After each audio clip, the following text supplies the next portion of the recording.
Bismillahirrahmanirrahim. Assalamualaikum warahmatullahi wabarakatuh. Alhamdulillahirabbil alamin wa bihi nasta'in wal umuri dunya waddin. Wassalatu wassalamu ala asrofil anbiya'i wal mursalin sayyidina wa maulana Muhammadin wa ala alihi wa sahbihi wasallam. Allahumma sholli ala sayyidina Muhammad wa ala ali sayyidina wa maulana Muhammad.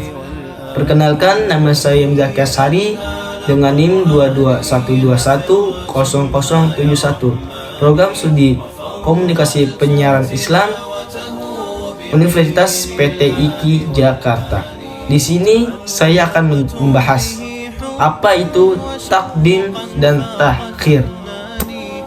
Takdim berasal dari kata yaitu qaddama yang berarti mendahului, menyegerakan. Kemudian kata qaddama ini mengalami perubahan wazan atau afikasi dengan menambahkan satu huruf pada fi'il, pada ain fi'ilnya atau infik, dengan cara menstasjidkan sehingga mengalami transformasi makna, jadi perubahan makna dari makna yang mendahului atau menyegerakan menjadi mendahulukan, mendatangkan, memilih atau lebih menyukai. Selanjutnya takdir, takhir. Takhir berasal dari kata akhor yang merupakan antonim dari kata takdim. Kata ini juga mengalami sebuah aplikasi dengan menambahkan satu huruf pada ain fiilnya sehingga menjadi akhor yang berarti menunda, penangguhan dan perlambatan. Maka takdim dan takhir ini keduanya adalah berasal dari kata kerja yang dibedakan atau dimasdarkan. Jika dilihat dari ilmu balaghah, takdim dan takhir ini lebih berkonsentrasi kepada keindahan uslub atau gaya bahasa yang mempengaruhi besar pada keindahan rasa bahasanya dengan menampilkan bahasa dalam bentuk makna yang sempurna sesuai situasi dan kondisi. Oleh karena itu, balaghah adalah merupakan seni bahasa yang paling unggul dalam menyikapi perasaan jiwa dan mengukur kedalamannya. Jadi takdim dan takhir yang kita bahas di sini adalah yang berarti mengandung atau mengakhirkan satu lafaz atau ayat yang satu dari satu lafaz atau ayat yang lainnya, atau memposisikan suatu lafaz sebelum aslinya atau sesudahnya untuk memperlihatkan kekhususan, keutamaan dan urgensi dari lafaz tersebut. Berikutnya fungsi takdim dan takhir. Yang pertama untuk menghindari kesalahpahaman, yang kedua memberikan makna penghususan, yang ketiga menunjukkan betapa pentingnya yang didahulukan, yang keempat penekanan atau menekan, yang kelima mengundang rasa takut, dan yang keenam keindahan nada susunannya. Yang pertama, menghindari kesalahpahaman. Contohnya yaitu a'udzubillahi minasyaitonirrajim, bismillahirrahmanirrahim, wa qala rajulun mu'minun min ali fir'auna yaktumu imanah. Berkata seorang mukmin dari keluarga Fir'aun yang menyembunyikan imannya.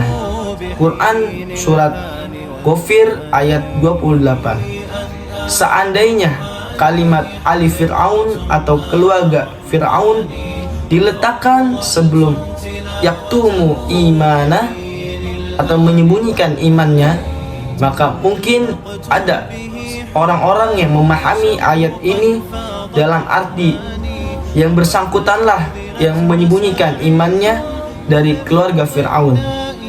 Sedangkan yang dimaksud dari ayat di sini adalah yang menyembunyikan dari siapapun, bukan dari keluarga Fir'aun saja. Yang kedua yaitu memberikan makna penghususan.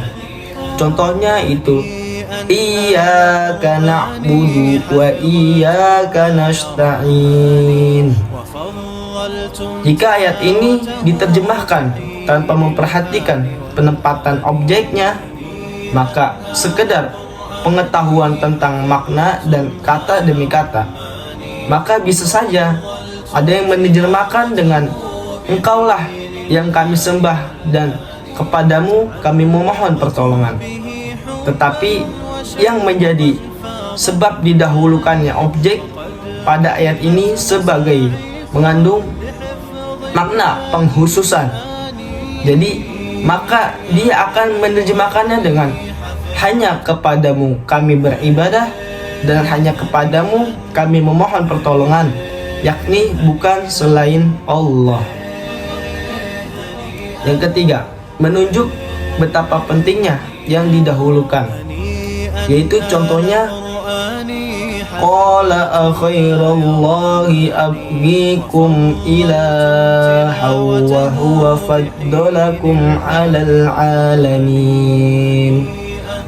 Seperti ucapan Nabi Musa alaihissalam yang direkam oleh Al-Quran ketika menghadapi kaumnya yang meminta agar dibuatkan pula berhala untuk disembah sebagai Tuhannya. Lalu Nabi Musa berucap, apakah aku mencari untukmu Tuhan selain Allah, padahal dialah yang telah memberikan kelebihan kamu atas segala umatmu pada masa itu. Quran Surat Al-A'raf ayat 140. Yang keempat ada penekanan. Contohnya itu ada a'anta qulta linnasi ittakhizuni wa ummiya ilahaini min dunillah, yang artinya, apakah engkau mengatakan kepada orang-orang, jadikanlah aku dan ibuku sebagai dua Tuhan selain Allah, seperti firman dalam Al-Quran Surat Al-Ma'idah ayat 116 ini yang bermaksud yang menekankan tentang siapa pelakunya. Yang kelima, mengundang rasa takut.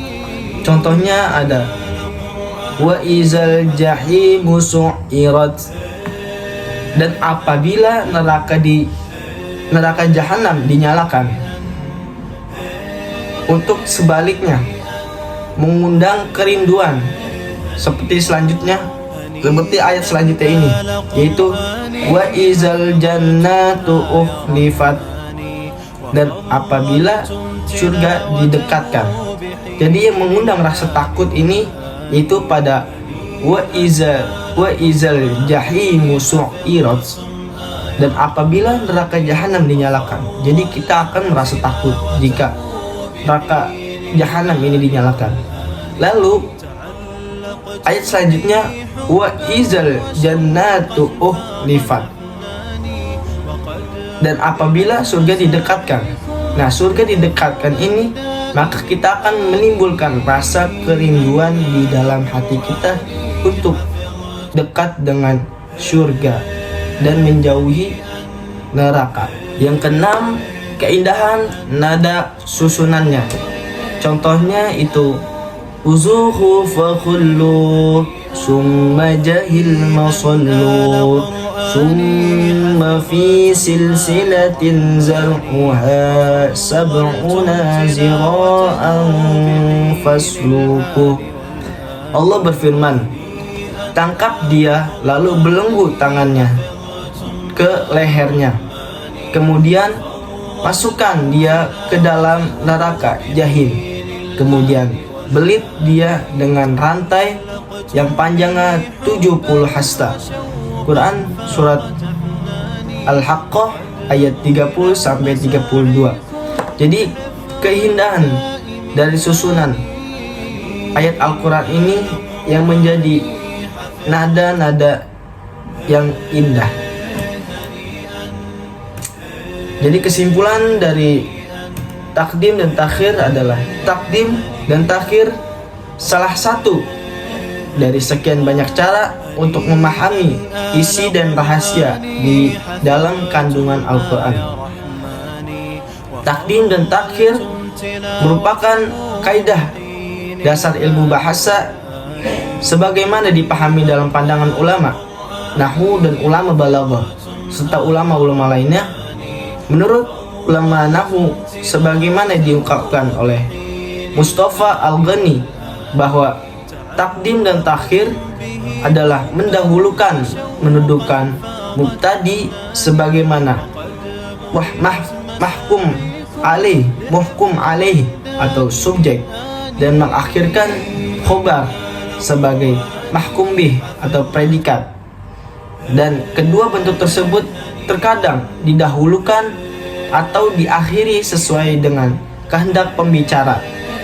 Sedangkan menurut ulama balaghah dan tafsirnya, contohnya Az-Zakasi, bahwa takdim dan takhir merupakan gaya bahasa atau uslub balaghah yang lebih mementingkan pemakaian kata-kata atau kalimat sehingga menjadi susunan kalimat yang indah dan menarik. Baik teman-teman sekalian, mungkin itu saja yang bisa saya sampaikan. Kurang lebihnya mohon maaf. Wa'afu minkum. Assalamualaikum warahmatullahi taala wabarakatuh.